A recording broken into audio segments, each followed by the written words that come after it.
Tiempo para hablar de la salud de nuestro cabello. Hablamos de calvicie, de la pérdida del cabello o alopecia, un problema realmente para muchas personas les genera pues situaciones de ninguna manera deseadas en su día a día, les quita seguridad en sí mismas.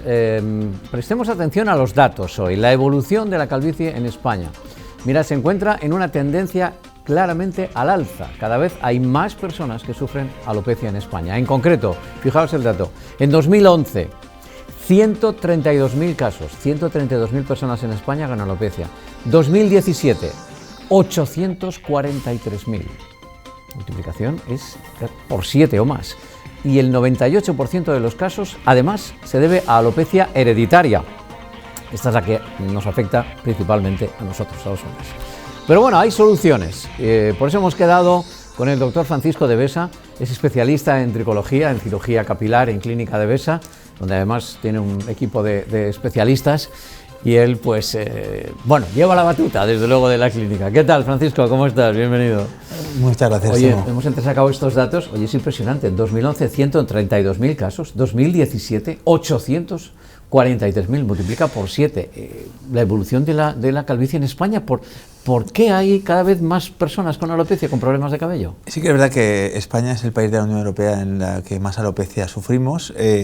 Como bien has dicho, hay un componente hereditario muy importante, pero también es un componente evolutivo. Además, bueno, el pelo tiene su función.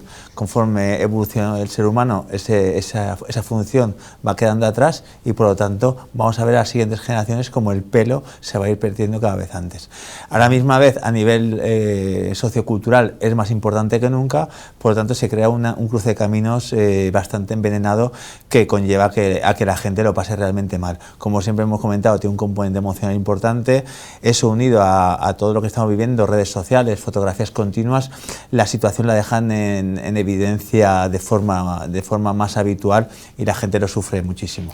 Estamos en eso que se llama la cultura de la imagen, es verdad, estamos muchas veces esclavos también de la imagen, y nuestra imagen también, desde luego, que proyectamos es nuestra tarjeta de visita, y claro, sin cabello, especialmente personas jóvenes o chicos jóvenes, chicas también, afecta también a mujeres, pero hablamos de esta calvicie, de esta alopecia hereditaria que fundamentalmente afecta a los hombres. Fijaos qué paradoja, ¿no? Por un lado, como especie, el ser humano, dices, bueno, ¿para qué quiero pelo en la cabeza? La naturaleza es muy sabia, pero por otro lado, más lo necesitamos en nuestro día a día. Es realmente curioso. ¿Hay otras causas, o podemos atribuir a otras causas? Que comemos mal, que vamos estresados, ¿este tipo de cosas afectan? Hay otro tipo de alopecias que son transitorias, por ejemplo, alopecias unidas a la anemia, que en mujeres es muy frecuente porque hay mujeres que tienen menstruaciones muy abundantes y con ello hay una pérdida importante de cabello, pero este tipo de pérdida de cabello habitualmente la recuperan sin ningún tipo de problemas. Hay otro tipo el estrés también puede provocar una alopecia también transitoria,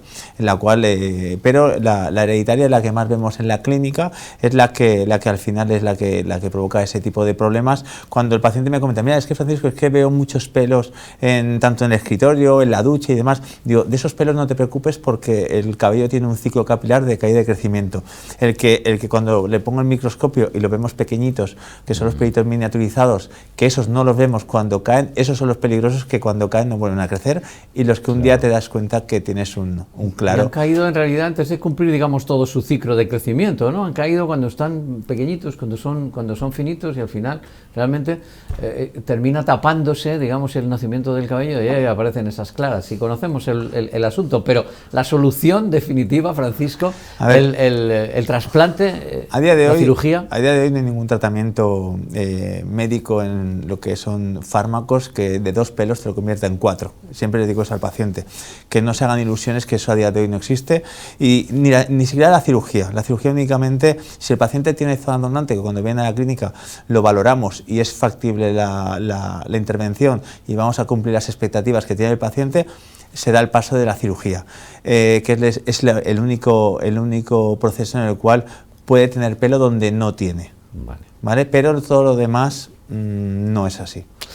Bueno, una vez, Francisco, no es la primera vez que nos lo dice, ojo a todos estos anuncios, a todas estas publicidades, incluso a este boca a oreja, que ha ido boca a oreja también muy interesado.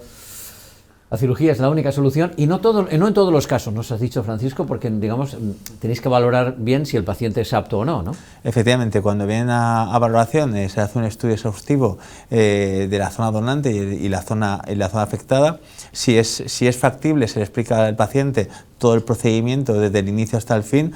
No es eso, es que luego, aunque le surjan todas las dudas, nosotros llevamos el acompañamiento del paciente y en cualquier momento perdón, surgen dudas, surgen inquietudes y vamos resolviéndolas sobre la marcha.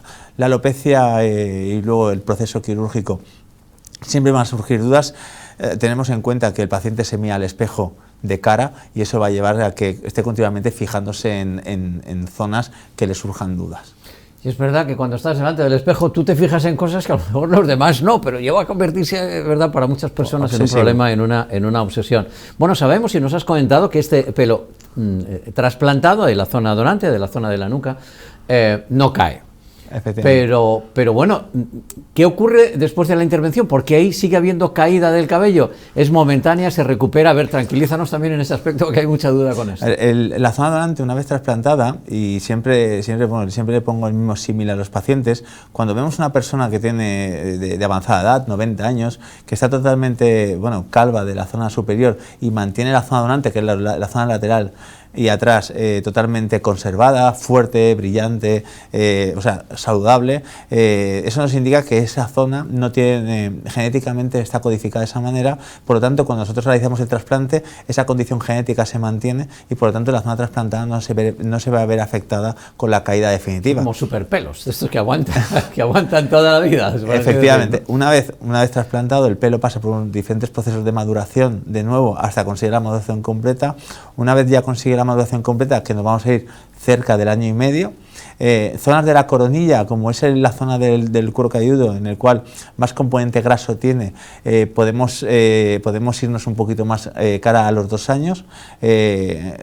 Pasa por, como te comento, una serie de procesos en el cual, pero al no tener los receptores hormonales, pues hace que el pelo no se caiga.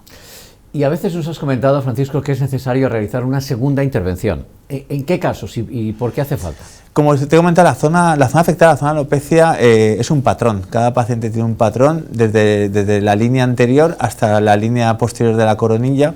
Entonces, según el paciente, lo afectada que tenga ese patrón, pues requerirá una cirugía o 2 cirugías. Cuando viene a valoración, le comento la estrategia a seguir para completar, para cubrir toda la zona y ya el paciente decide. En un primer momento hay que hacer la primera cirugía, la cual, como sabes, nosotros trabajamos sin límite de unidades foliculares, es decir, extraemos la máxima cantidad para cubrir lo máximo, pero cuando sabemos ya de primeras que no vamos a llegar al final, se lo decimos al paciente y luego se puede valorar una segunda cirugía a partir de los 6 meses. Yo siempre, que por precaución les digo que esperen 7 y 8 meses más para que la zona donante se recupere por completo.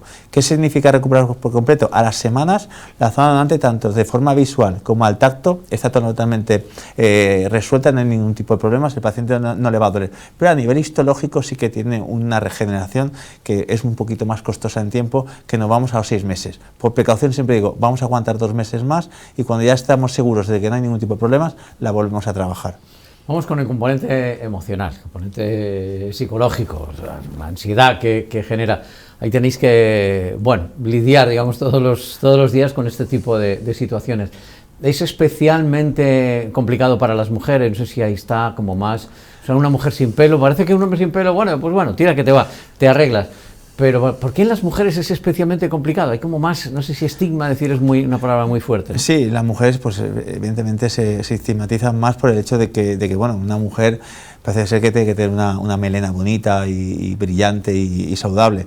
Sí que cada vez más mujeres sufren de alopecia, lo que pasa es que como tienen diferente patrón del hombre, ellas respetan la primera línea de implantación, toda la parte frontal para que nos entiendan, entonces se pierde la parte central de la cabeza y ellas lo disimulan un poquito más. Pero como hemos dicho, al mirarse al espejo la procesión va por dentro y al final eso va haciendo mella y las afecta muchísimo, igual que a los hombres, están igual de afectadas, lo que pasa es que ellas a lo mejor lo llevan un poquito más de forma más discreta, pero cuando hablas con ellas y te comentan la situación y lo que al final lo que sienten, están igual de afectadas. Sus implicaciones, hemos comentado, a nivel psicológico realmente son complejas. Por tanto, si revierte el problema, también revierte ese problema psicológico. Es increíble porque sí, al llevar la evolución del paciente durante todo el proceso, año y medio, 2 años, la verdad es increíble y me da mucha felicidad cómo vemos al paciente cómo va cambiando en todas las esferas de la vida, tanto a nivel personal, familiar, de pareja, a nivel laboral, es completamente otro. ¿Ves? Y luego, como llevamos el archivo de fotos de toda la evolución, el paciente muchas veces no se reconoce cuando vino por primera vez a la clínica. Es una sensación, la verdad, que es muy bonita y vemos que al paciente al final ha encontrado esa felicidad que le faltaba, esa autoestima que le faltaba y la verdad que les cambia completamente la vida. Y eso al final es lo más bonito de la medicina, ¿no? Provocar esa situación en el paciente, ¿no? Y mucha gente que a lo mejor está con medicación, con antidepresivos, benzodiazepinas, etcétera, pues vamos durante todo el proceso van abandonándolas poquito a poco y la verdad que se van sintiendo mejor, con mucha más energía, las relaciones interpersonales mejoran muchísimo, incluso a veces acaban casándose al final del proceso. He tenido varios casos y la verdad que es bonito, es muy bonito. Desde luego la parte clínica como médico, como especialista, como doctor, la investigación, la tecnología, todo esto es apasionante, pero yo entiendo que tu mayor compensación precisamente es esta, ¿no? Cuando ves a un paciente y dices, ostras, este era yo, gracias doctor.